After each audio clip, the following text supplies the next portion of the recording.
오늘도 우리 주님 예수 그리스도의 이름으로 여러분 한 분 한 분을 축복합니다. 아멘. 하나님은 여러분을 사랑하십니다. 얼마나 사랑하실까요? 하나님의 사랑에 대한 유명한 말씀이 있죠. 요한복음 3장 16절 말씀 있습니다. 아마 이 말씀은 모든 성도가 암송하는 말씀 아닐까요? 하나님이 세상을 이처럼 사랑하사. 하나님이 사랑하사. 그 말은 뭐겠어요? 우리가 하나님을 사랑한 게 아닙니다. 하나님이 우리를 사랑하셨습니다.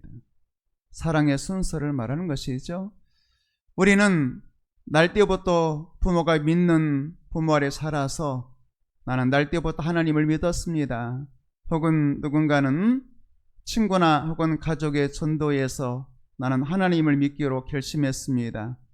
혹은 이런저런 시험과 고난 속에서 나는 내가 하나님을 의지하기로 결심했습니다. 그렇게 말하는 사람이 있을지 모르겠어요. 그런데 요한복음 15장에서 예수님은 분명하게 말씀하셨습니다. 너희가 나를 택한 것이 아니요 내가 너희를 택하여 세웠나니. 네가 나를 선택한 것이 아니라 내가 너를 선택했다고 말씀하고 있죠.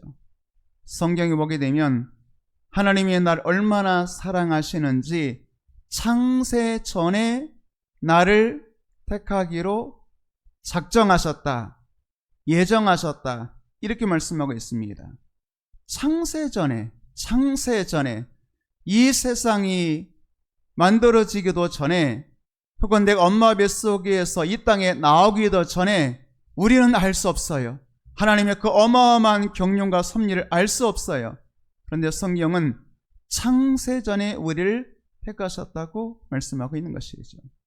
예수님은 너희가 나를 택한 것 아니고 내가 너를 택하여 세웠다 이렇게 말씀하고 있죠. 요한복음 말씀대로 하나님이 세상을 이처럼 사랑하사, 사랑의 순서를 말하는 거잖아요. 우리가 하나님을 사랑한 게 아니에요. 하나님이 우리를 사랑하신 것이죠.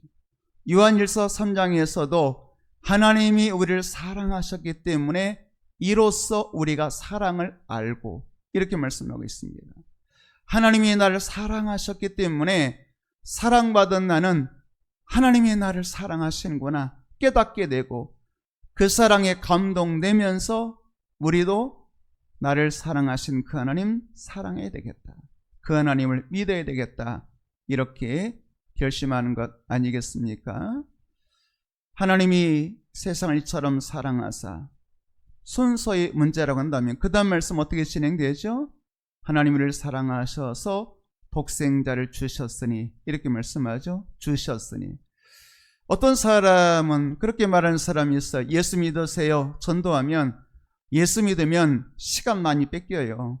어떤 사람은 교회 가면 헌금 많이 한다 그러던데 교회 가면 헌금 많이 내라 그러죠. 교회 가면 예배가 왜 그렇게 많은지 예배 시간 다 쫓아다니다 보면 내 시간 많이 뺏겨요. 자유를 잃어버려요. 그래서 나는 교회 못 가겠습니다. 예수를 못 믿겠습니다. 그렇게 말하는 분이 있어요.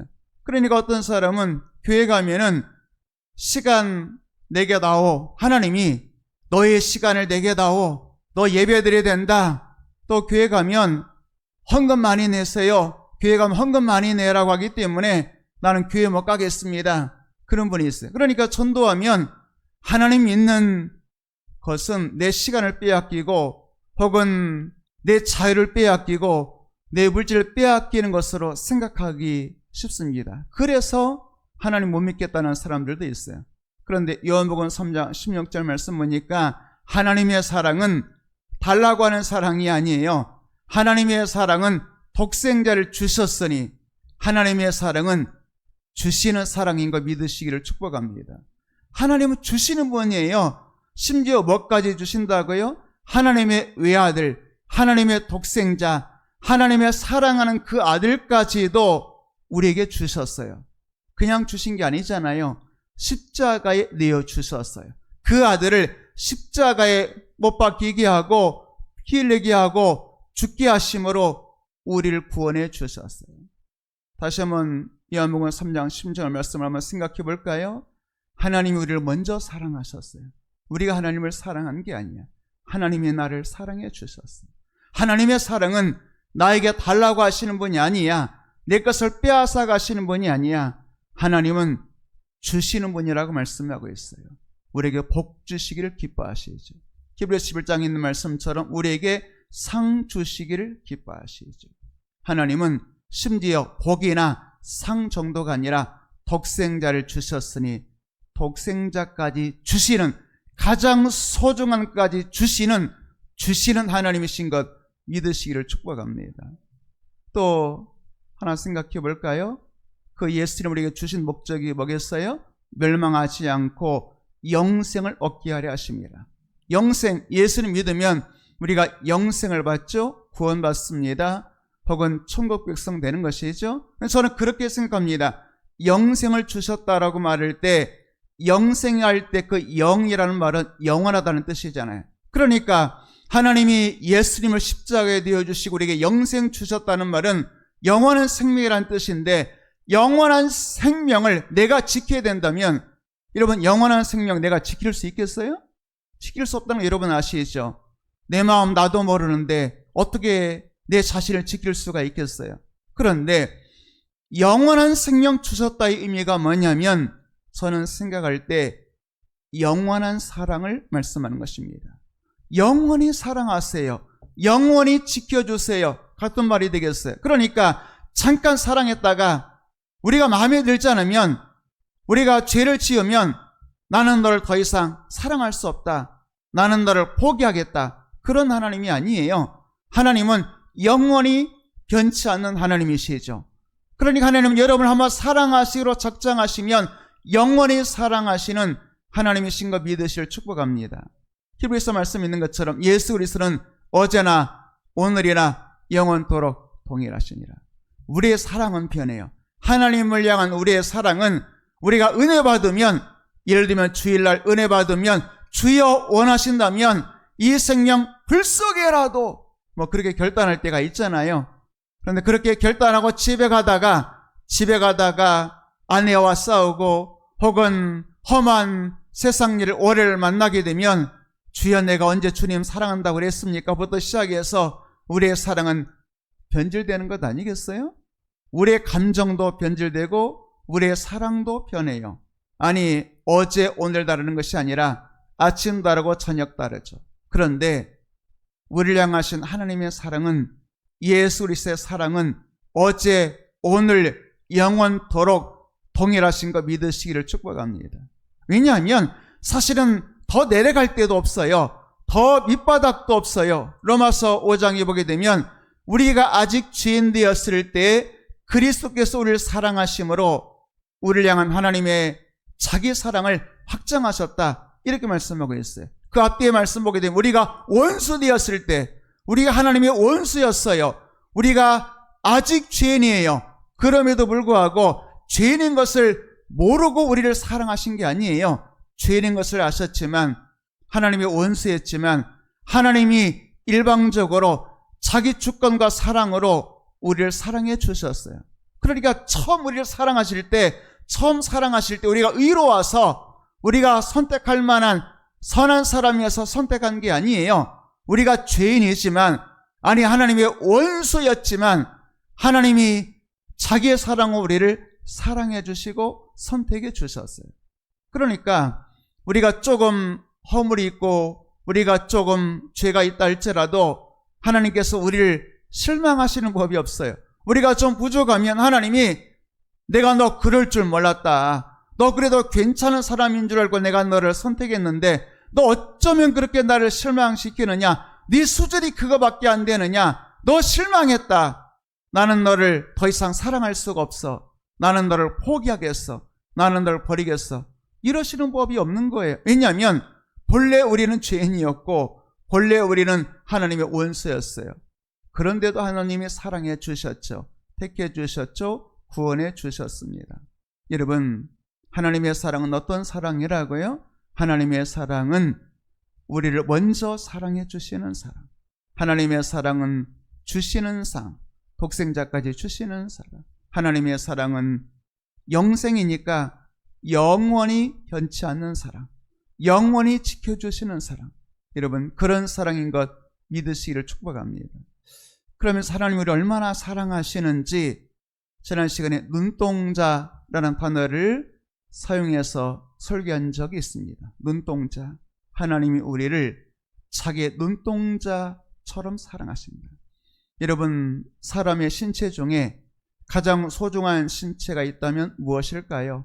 사람의 백체가 있고 수많은 신체 조직들이 있습니다만 지난주에 그런 설교 제가 한 기억이 납니다. 눈동자를 설명하면서 제가 어떤 책을 한번 읽어본 적이 있어요. 어떤 책인지 모르겠는데 오래전에 한 수십 년 전에 청년 때쯤 되었을 거 생각되는데 어떤 책을 읽어보는데 사람이 신체 가운데 눈동자, 눈이 얼마나 소중한지 하나님이 사람의 눈동자를 창조하실 때 하나님이 사람의 눈동자가 얼마나 소중한지를 우리에게 보여주시기 위해서 이 눈동자를 우리의 신체 가운데 가장 단단한 머리뼈, 여러분 돌머리라는 말 들어봤어요? 우스갯소리이긴 합니다만 이 머리가 사실 돌보다 더 단단하죠. 어쨌든 그런 돌 같은 머리뼈로 사방팔방을 그렇게 둥그렇게 만든 다음에 구멍 2개 딱 파가지고 머리뼈 구멍 2개 파가지고 눈동자 2개를 심어 놨다는 거예요. 뒤에도 머리뼈가 있고 옆에도 있고 앞에도 있고 모든 사방팔방을 가장 단단한 돌보다 단단한 머리뼈로 눈동자를 보호한다는 것이죠. 그러면 심지어 빗물조차도 들어가지 못하도록 위에 눈썹 만들어가지고 비가 오면 머리털 타고 눈썹을 와서 양쪽 고랑으로 빠지게 만들게 해주시고 또 눈꺼풀 만드시고 속눈썹 만드시고 그러니까 티끌 하나도 못 들어가게 혹시라도 실수로 티끌 하나로 들어가면 금방 순간적으로 눈물이 나와서 티끌을 다 씻어내는 그러니까 눈동자가 얼마나 소중한지 하나님께서 우리의 신체 가운데 어쩌면 가장 소중한 신체로 눈동자를 만드신 거예요. 그러니까 하나님이 잘 아시잖아요. 눈동자가 눈이 얼마나 중요한지를 아시잖아요. 그러니까 하나님 우리를 사랑한다는 것을 표현할 때 내가 너를 사랑해 이렇게 말씀할 때 물론 요한복음 3장에 있는 말씀처럼 하나님의 세상을 이처럼 사랑하사 독생자 주셨으니 이렇게 말씀할 수도 있겠지만 그러나 우리가 가장 쉽게 이해할 수 있도록 나는 너를 사랑해. 내가 너를 어떻게 사랑할까? 나는 너를 내 눈동자처럼 사랑해. 이렇게 말씀하시는 거예요. 신명기 32장 10절부터 13절까지 말씀 보게 되면 이렇게 말씀하고 있어요. 그러니까 제일 말씀이 신명기 32장 말씀은 이스라엘 백성들이 광야에 있을 때 출애굽했어요. 구원받았어요. 그런데 이스라엘 백성들이 광야 40년 지나게 되죠. 그러면 광야를 지날 때 한번 여러분들이 이스라엘 백성이라는 생각까지 광야를 지날 때 한번 생각해 볼까요? 광야 얼마나 혹독해요. 먹을 것이 없어요. 마실 것도 부족해요. 광야는 짐승들이 그러니까 광야는 사람이 살만한 곳이 아니에요. 광야는 뭐가 살만한 거예요? 짐승이 살만한 곳이에요. 그러니까 짐승만 득식을 거리고 사람이 살 수 없는 광야를 지날 때 우리는 이스라엘 백성 입장에서 생각해 보게 되면 우리는 정말 힘들어요. 우리는 정말 괴로워요.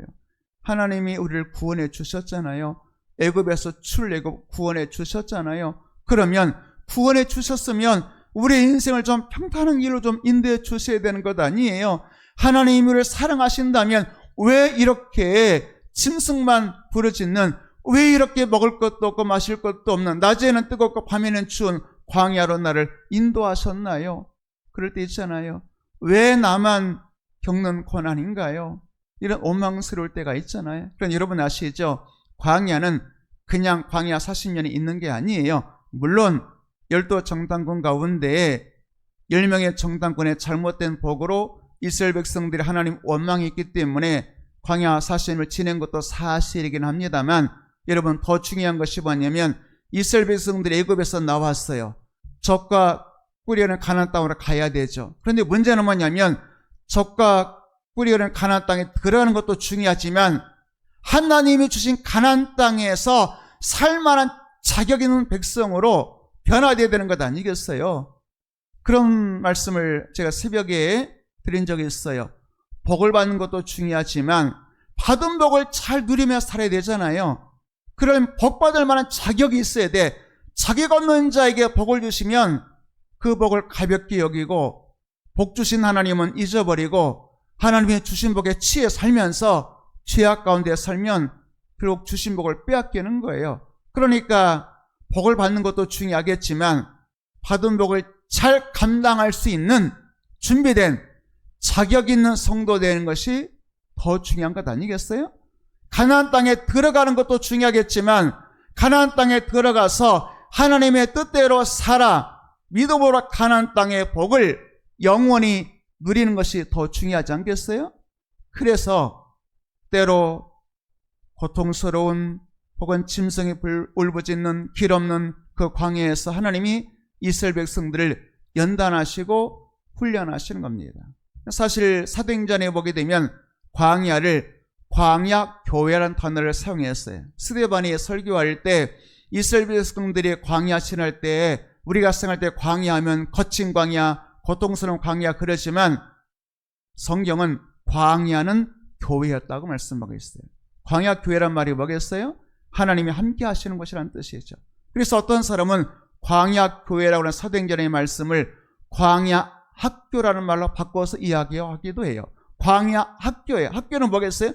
배우는 거예요. 뭘 배워요? 하나님의 말씀을 배우고 그리고 가나안 땅에 들어가서 하나님이 주신 복을 어떻게 누릴지 잘 배우고 훈련받고 연단받아서 가나안 땅에 들어가게 되면 그 복을 빼앗기지 않고 영원히 누릴 수 있도록 광야에서 배우는 것이에요. 연단받는 것이에요. 준비되는 것이에요.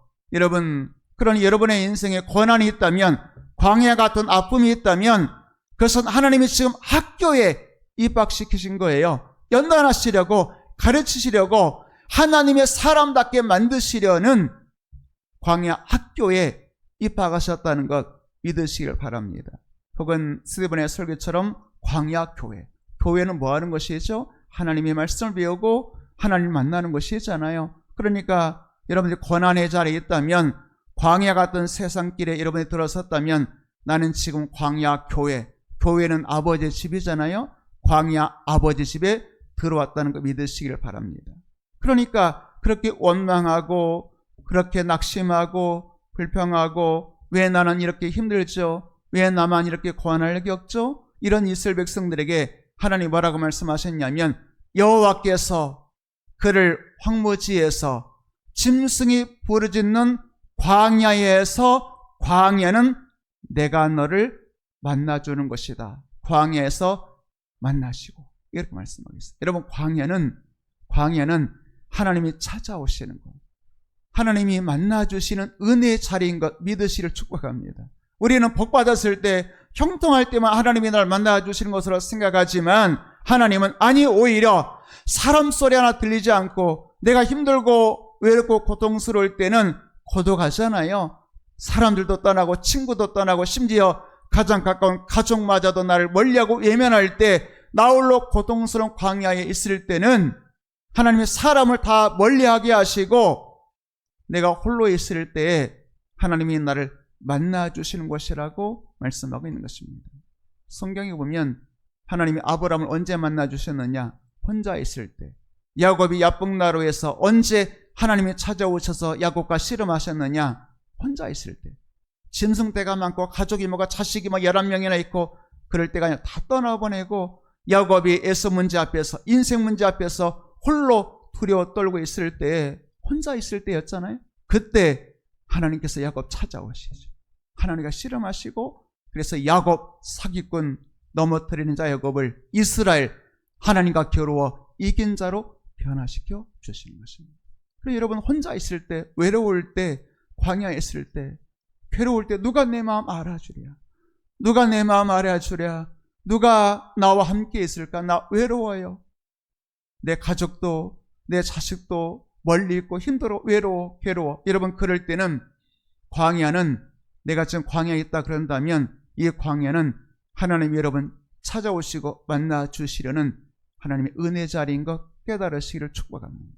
다시 한번 여호와께서 어디에서 만나주신다고요? 광야에서 만나주시죠. 그러니까 여러분들이 나는 지금 광야에 있어요. 그럴 때는 뭐 할 때요? 하나님이 찾아오시는 때인 것 믿으시를 축복합니다. 거기서 광야 힘들잖아요. 짐승이 부러졌잖아요. 내가 짐승 밥이 될 수도 있잖아요. 그런데 만나주시기만 하는 것이 아니라 하나님이 나를 호위병처럼, 누가요? 아니, 세상에 나의 호위병, 보디가드처럼 하나님이 나를 호위하시고 보호하시고. 기가 막힌 일 아니겠어요? 나 혼자라고 생각하는데 나 혼자 이 거친 광야 어떻게 헤쳐나갈까 그러는데 하나님 뭐라고 말씀하세요? 아니야, 내가 너를 호위해 줄게. 내가 너의 호위병 되어 줄게. 내가 너를 보호해 줄게. 내가 너와 함께 있을 거야. 그런 것 아니겠어요? 심지어 뭐라고 말씀하냐면 하나님의 눈동자같이 하나님께서 광야에서 지켜주신다고 말씀하고 있습니다. 자기의 눈동자같이 지키셨다. 그러니까 오늘 신명기 말씀 보게 되면 하나님이 여러분들이 뭐라고 말씀하시냐면 내가 너를 사랑해. 그런데 내가 너를 왜 광야로 인도했을까? 또 힘들게 하려고? 또 고통당해 보라고? 너 한번 눈물 나는 세월 살아보려고? 아니야. 그 광야는 네가 세상으로부터 사람으로부터 단절되어 혼자인 것 같은 그 광야, 고난의 광야 지날 때는 내 음성이 평안할 때는 세미한 소리가 들렸을지 모르겠지만 광야의 고난의 자리에서는 내 음성이 천둥같이 들리게 될 거예요. 내가 너를 만나줄 거야. 너 걱정하지 마. 짐승이 부러진다고 너 짐승의 밥 되지 않아. 세상에서 망하지 않아. 내가 너를 호위해 줄 것이고 보호할 것이며 심지어 어느 정도 보호해? 나의 눈동자같이 내가 너를 지켜줄 거야. 이렇게 말씀하고 있는 것입니다. 자기의 눈동자같이. 하나님이 여러분을 눈동자같이 지켜주시고 사랑해주시고 보호해주시고 호위해주시는 것 믿으시기를 주의 이름으로 축복합니다. 11절 말씀도 읽어볼까요? 11절 말씀 보니까 그러면서 광야를 또 설명하는 거예요. 마치 독수리가 자기 보금자리를 어지럽게 하며 자기 새끼 위에 너풀거리며. 이 말이 뭐냐면 독수리가 이제 새끼를 키우게 되는데 새끼가 이제 어느 정도 자라면 부모 품을 떠나야 되잖아요. 그러면 어떻게 되겠어요? 독수리가 나는 법을 배워야 되잖아요. 독수리가 새끼를 훈련할 때, 나는 법을 훈련시킬 때 그런다 그러더라고요. 보금자리에 있는 독수리 둥지에 있는 새끼를 어미가 자꾸 밀쳐낸대요. 그러면 이제 둥지에서 떨어지겠죠. 그러면 그 새끼는 본능적으로 어떻게 되겠어요? 날아야 되는 거예요. 그런데 날아야 되는데 새끼니까 제대로 못 날겠죠. 그럼 어떻게 되겠어요? 새끼가 날다가 날개 힘이 빠져서 땅바닥에 처박히려 할 때는 어미 독수리가 어떻게 한다는 거예요? 그 새끼 밑으로 달려들어와서 날개로 새끼를 등으로 업어가지고 다시 이제 높은 곳으로 가지고 끌고 올라간다는 거예요. 그래서 다시 한번 떨어뜨려서 계속해서 날 수 있는 힘을 주고 날 수 있는 방법을 가르쳐 준다는 것이죠. 그러니까 이 광야는 뭐라는 거예요? 어미 독수리가 새끼가 홀로 날 수 있도록 연단하고 훈련시키는 장소라고 지금 말씀하고 있는 거예요. 그러니까 여러분들이 광야에 있다면 어미 독수리가 새끼 독수리 고생해봐라고 둥지에서 밀어내겠어요? 내가 널 미워한다는 뜻이겠어요? 미워한다는 뜻이 아니라 내가 너를 사랑하지만 너는 하늘을 날아야만 하는 너는 독수리야. 어떻게 되겠어요? 나는 법을 배워야지. 힘들 수도 있어. 날다가 지쳐서 땅바닥에 처박히려는 그런 위험한 순간도 있어.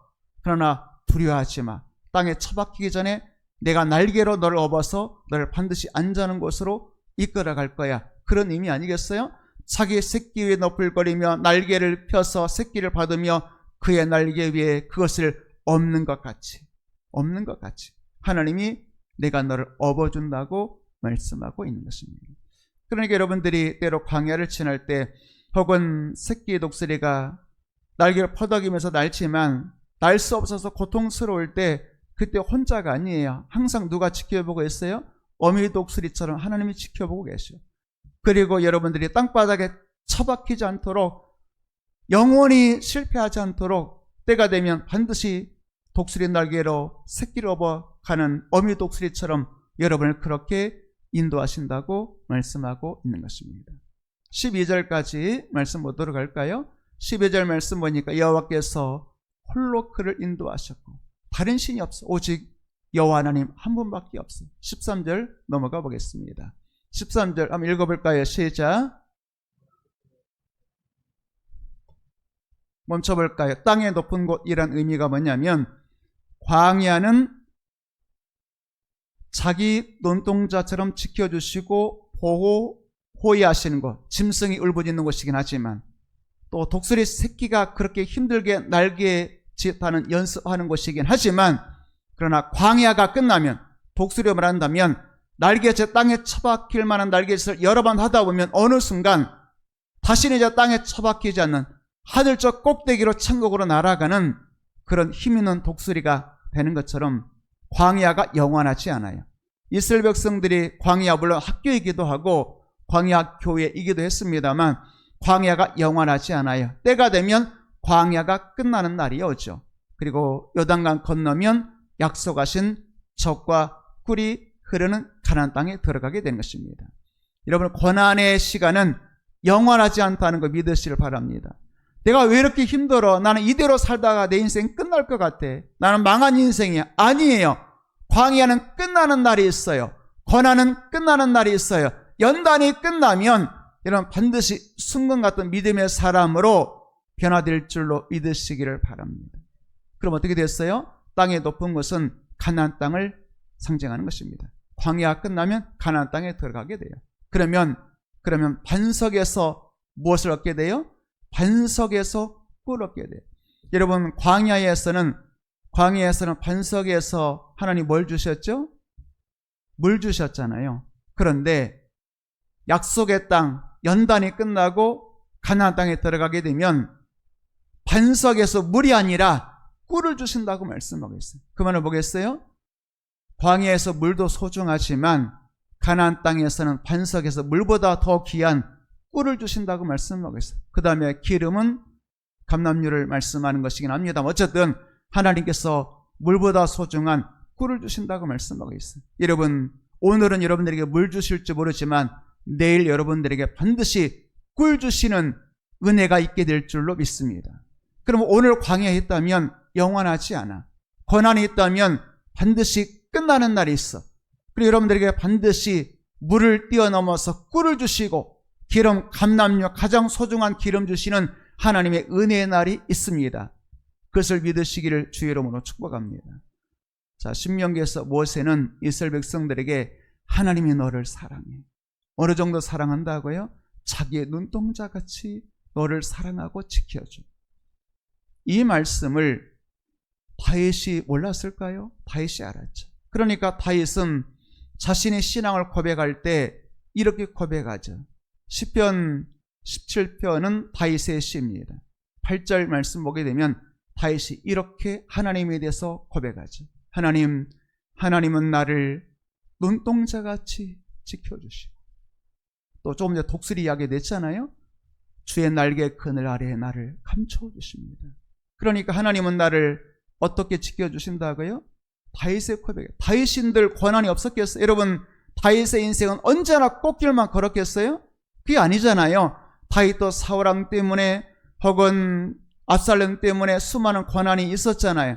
그런데 그럴 때마다, 고난이 있을 때마다, 광야로 쫓겨갈 때마다, 그때마다 다윗이 유다 광야부터 시작해서 수많은 광야에서 고난을 겪었는데 그때마다 자기가 만난 하나님을 간증하는 거잖아요. 뭐라 간증해요? 하나님은 나를 눈동자같이 지켜주시고 또 주님의 날개 그늘 아래에 감춰주시고. 광야 뜨거운 곳이잖아요.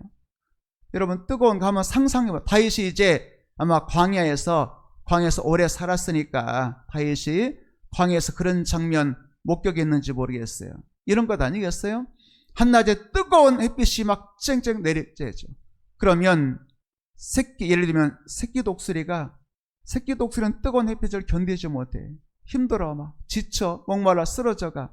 그럴 때 어미 독수리가 어떻게 하겠어요? 자기 날개를 싹 펴서 그늘을 만들어 가지고 새끼에게 들어오라고 말하는 것이죠. 뜨거운 햇빛은 누가 다 받고? 어미인 내가 다 받고. 새끼에게는 뭘 주는 거예요? 날개 그늘을 주는 것이죠. 그것을 보았는가 봐. 그러니까 광야에서 내가 만난 하나님을 간증할 때 하나님은 나를 눈동자같이 지켜주시고 나를 주님의 날개 그늘 아래에 감추어 주셔서 햇빛이 나를 해치도 못하게 하시고, 혹은 예를 들면 내가 병아리라고 한다면, 여러분 그런 얘기 들어보셨잖아요. 병아리가 있고 어미닭이 있어요. 위에 매가 새끼 병아리를 훔치려고 하면 평상시 닭이야 연약하겠지만 새끼 병아리 든 어미닭은 목숨 걸고 매하고 싸우는 것 아니겠어요? 그런 것처럼 여러분, 하나님은 그의 날개 그늘 아래 여러분들에게 그늘의 심도 주시고, 그 주의 날개 그늘 아래 여러분을 들어오게 하셔서 안전과 보호해 주시고 모든 원수로부터 지켜주시는 놀라우신 하나님이신 거 믿으시기를 주의 이름으로 축복합니다. 그러니까 다윗은 신명기 32장 말씀을 다시 알았던 것 같아요. 그 말씀을 요약하기도 하지만 요약을 넘어서 자기 체험, 자기 간증, 하나님은 나를 눈동자같이 지켜주시고, 그리고 어미 독수리가 새끼를 날개 그늘로 막아주는 것처럼 주의 날개 그늘 아래 나를 감추시고 나를 보호해 주시고 지켜주셨다, 이런 고백 아니겠어요? 그러니까 스가랴 선지자가 스가랴서 2장 8절 말씀 보게 되면 이스라엘을 이렇게 소개하고 있잖아요.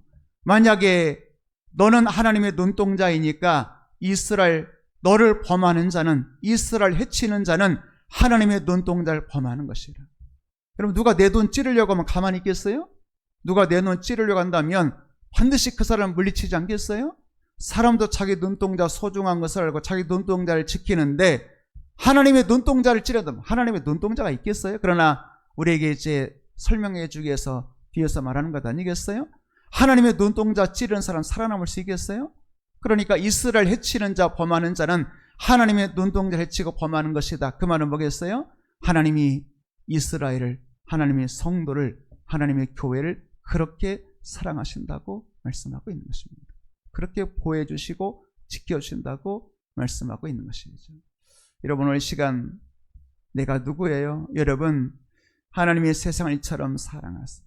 여러분, 하나님의 사랑받는 자녀인 거 믿으실 축복합니다. 나를 얼마만큼 사랑하셨다고요? 독생자까지 주셨습니다. 하나님의 사랑은 어떤 사랑이에요? 하나님이 죄인된 원수인 나를 먼저 사랑하시고 하나님의 세상을 이처럼 사랑하사 먼저를 말씀한다고 이런 말씀드렸어요. 독생자를 주셨으니 하나님의 사랑 어떤 사랑이라고요? 주시는 사랑, 끊임없이 주시는 사랑, 독생자까지. 언제까지 사랑해요? 영생이라는 말은 영원히 사랑한다는 뜻입니다. 사랑했다 안 했다, 하나님의 사랑이 변질되는 게 아니고 우리의 조건에 따라서, 우리의 선함에 따라 사랑하고 우리 악함에 따라서 버리시는 분이 아니라 영원히 지켜주시고 영생 얻을 때까지 보여주시는 영원한 사랑 아니겠어요? 여러분, 그런 은혜가 있게 되기를 축복합니다. 하나님이 그렇게 눈동자같이 사랑하셨어요. 그 하나님께서, 눈동자 의미를 아시는 하나님께서 잠언 7장 1에 3절까지 말씀 보게 되면 우리에게 가장 소중한 것은 하나님의 말씀이잖아요. 하나님은 우리가 소중하니까 자기 눈동자같이 우리를 사랑하세요.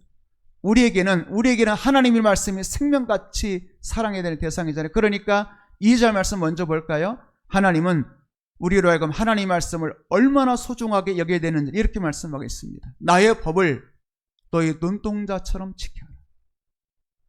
다시 한번, 하나님은 우리를 사랑하신다는 것을 말로 다 설명하기 힘드니까 뭐라고 말씀하셨어요? 나는 너를 내 눈동자같이 사랑해.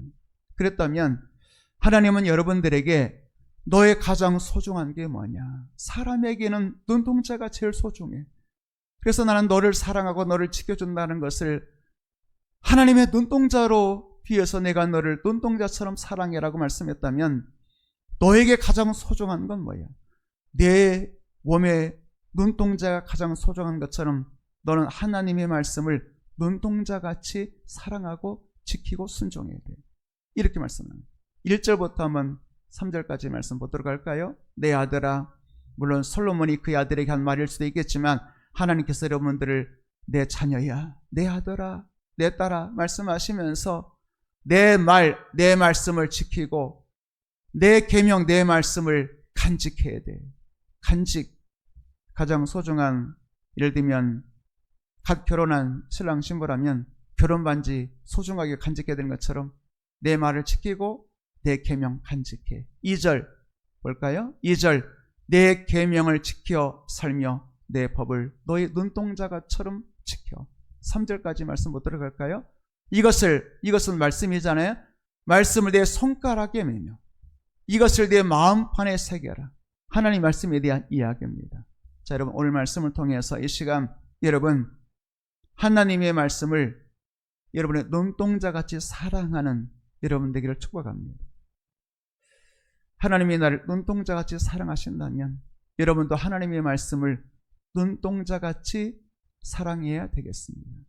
하나님은 여러분을 자기 눈동자같이 사랑하시고 여러분은 하나님의 말씀을 여러분의 눈동자같이 사랑하고 소중하게 여기고 간직하고 마음판에 새기고 지켜 순종하는 여러분 되기를 주님의 이름으로 축복합니다.